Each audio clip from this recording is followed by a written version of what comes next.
અરવલ્લી જિલ્લાના મોડાસા ખાતે લકુલિશ આશ્રમ દ્વારા હાસ્ય દરબાર યોજાયો।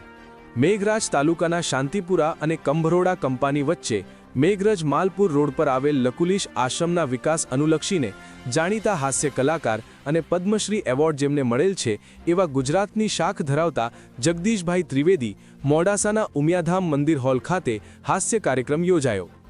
જગદીશભાઈ ત્રિવેદી દ્વારા હાસ્યની રમઝટ બોલાવતા પ્રેક્ષકગણ ઓટપોટ થઈ ગયા। લકુલિશ આશ્રમના સ્થાપક પ્રીતમ મુનિ દ્વારા સમાજમાં જાગૃતિ લાવવા અનુરોધ કરાયો। લકુલિશ આશ્રમ કંભરોડાના પ્રમુખ વિનોદભાઈ પંડ્યા અને તેમની આખી ટીમ દ્વારા આ કાર્યક્રમને સફળ બનાવ્યો। રિપોર્ટર જયપ્રકાશ જોશી, માલપુર। નમસ્કાર, હું છું આપ સૌનો મિત્ર જગદીશ ત્રિવેદી। આજે 22મી માર્ચ 2026 અરવલ્લી જિલ્લાની અંદર આવેલું આ મોડાસા નામનું એક રમણીય નગર અને એમાં લકુલિશ યોગાશ્રમ જે થયો છે એના લાભાર્થે આજે અહીંયા મોડાસામાં મારો કાર્યક્રમ એના પ્રમુખ વિનોદભાઈ પંડ્યા, એના ઉપપ્રમુખ મહેશભાઈ અને આ બધા મિત્રોએ રાખ્યો છે મારો હાસ્ય દરબાર આ યોગાશ્રમના લાભાર્થે। અને હું વિનોદભાઈ પંડ્યાના પરિચયમાં છું છેલ્લા 1 વર્ષથી, અને આજે પણ મેં બપોરે આ સંસ્થાની મુલાકાત લીધી। ત્યાં સેવાના કાર્યો સુંદર થઈ રહ્યા છે। હેલ્થ અને એજ્યુકેશન એ મારા રસના વિષય છે, આપ સૌ જાણો છો, અને છેલ્લા 8.5 વર્ષથી મારાથી જે કંઈ થાય તે સેવા હું કરી રહ્યો છું આ વાનપ્રસ્થ દીક્ષા લીધા પછી। એટલે ત્યાં મને ગમતી બહુ સરસ પ્રવૃત્તિ એ છે કે ત્યાં મફત ચિકિત્સાલય, એમાં દર્દીને તપાસવાથી માંડી દવા આપવા સુધીની જે સેવા છે એ તદ્દન નિઃશુલ્ક થાય છે। એટલે એનો મને અત્યંત આનંદ છે। અને ત્યાં નોટબુક વિતરણ, એ સિવાય થોડું સ્પિરિચ્યુઅલ, એટલે કે ત્યાં હનુમાનજીનું મંદિર છે, ખીચડી વિતરણ ને બધું પણ ત્યાં થાય છે, ગૌશાળા પણ છે। એટલે વિવિધ પ્રવૃત્તિઓ ત્યાં થાય છે। અને ટૂંક સમયમાં એક શાળા, ત્યાં 6, 7 અને 8 ધોરણની શાળા શરૂ કરવા જઈ રહ્યા છે, ખાસ તો એના માટે, આ શાળા માટે અને આ મફત જે ચિકિત્સાલય છે એના માટે જ હું આવ્યો છું આ કાર્યક્રમ કરવા માટે। અને સુંદર સેવા, કારણ કે એક તો આ આપણી જે પરંપરા છે એ ગુરુકુળ પરંપરા, આપણા સંસ્કાર જીવતા રહે। શિક્ષણ તો બધા જ આપે છે, પણ સંસ્કાર સાથેનું શિક્ષણ અત્યારે દુર્લભ થતું જાય છે, ત્યારે આજના યુગમાં સંસ્કાર સાથેનું શિક્ષણ મળે।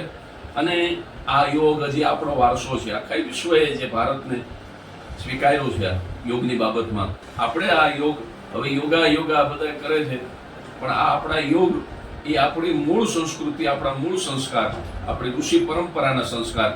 એટલે આ યોગાશ્રમમાં શિક્ષણ અને આરોગ્ય લક્ષી જે પ્રવૃત્તિ થાય છે એને વેગ મળે, એના માટે હું આજે અહીંયા આવેલો છું। અને ઉમિયા મંદિર જે છે એનું સરસ મજાનું એર કન્ડિશન ઓડિટોરિયમ છે, અહીંયા આજે રાત્રે 8 થી 11 મારો કાર્યક્રમ છે। એટલે આ સંસ્થાના લાભાર્થે આ કાર્યક્રમ માટે આવેલો છું। મોડાસામાં ખૂબ બધા મિત્રો આજે મળ્યા અને બધાને મળવાનો પણ ખૂબ જ આનંદ થયો છે। મારી ખૂબ શુભકામના। ઓમ જય ભગવાન। લકુલિશ યોગાશ્રમ અરવલ્લી છેલ્લા 2 વર્ષથી ધર્મ કાર્ય અને માનવ સેવાના કાર્યમાં ખૂબ કાર્યરત છે, અને એના વિવિધ કાર્યોને વેગ આપવા માટે અમે મુરબ્બી શ્રી જગદીશભાઈને વિનંતી કરી અને અમારે વિનંતીના માન આપી આજે મોડાસામાં એમનો હાસ્ય દરબારનો કાર્યક્રમ યોજાઈ રહ્યો છે। જે પ્રીતમ મુનિ પણ આશીર્વાદ આપવા પધારવાના છે, અને મોડાસાની નગરમાં આપણે આશ્રમની પ્રવૃત્તિની લોકોને જાણકારી થાય, લોકોને સહયોગ મળે એ ફંડ રેઝિંગ માટે આ કાર્યક્રમ આપણે કરી રહ્યા છીએ, માટે સૌને પધારવા માટે વિનંતી। ઓમ જય ભગવાન।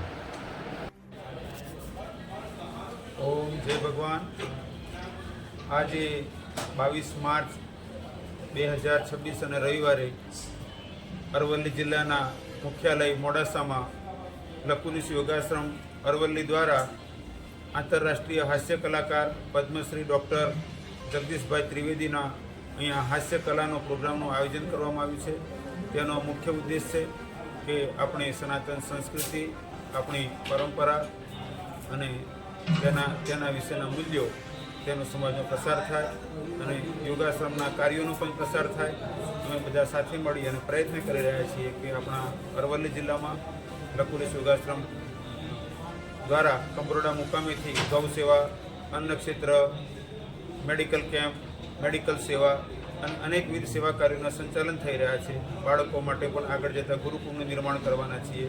આ બધા કાર્યો માટે અમારા સંસ્થાના પ્રમુખ વિનોદભાઈ સાથે વિક્રમસિંહ, સુરેન્દ્રસિંહ, મહેશભાઈ અને ટ્રસ્ટી મંડળ જે સંયુક્ત પ્રયત્ન કરી રહ્યા છે તે પ્રયત્નને વેગ આપવા માટે આજે અહીંયા મોડાસા મુકામે જગદીશભાઈ આવ્યા છે.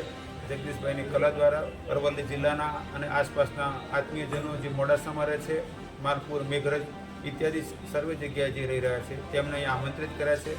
મોડાસાની અને અરવલ્લી જિલ્લાની જનતાને ભગવાનને પ્રાર્થના કે તેમને આશીર્વાદ આપે અને અરવલ્લી જિલ્લામાં સુખાકારી વધે, સર્વશ્રેષ્ઠ માર્ગે આગળ વધે અને અહીંયા સનાતન સંસ્કૃતિ પુનરુત્થાનના ઉત્તમ કાર્ય થાય. ઓમ જય ભગવાન.